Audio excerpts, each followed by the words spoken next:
Yes and no. My parents wouldn't let me have a credit card. They told me you don't want to end up in debt, and they're very specific about that.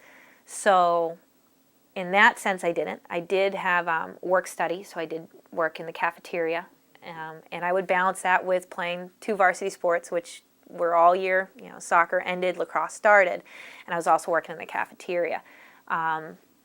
And it wasn't until after college that I really got into debt, partly because of college. The school loans, they hurt.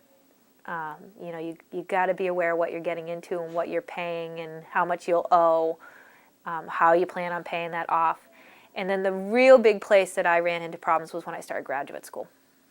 And I was, you know, you don't have your parents to support you to the same extent, at least I didn't. And I was going to graduate school full time. I was working at the Gap and trying to pay my bills, and it was very difficult. I couldn't. I have very. It's my parents own my apartment.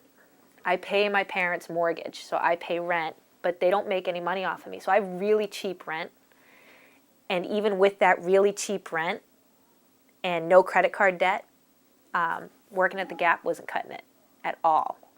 And so I did get into debt at that point during graduate school. So, and it's I'm still trying to get out of it, and it's probably gonna. I owe school loans for probably the next, because of graduate and undergraduate, probably the next 20 years I'll be paying school loans.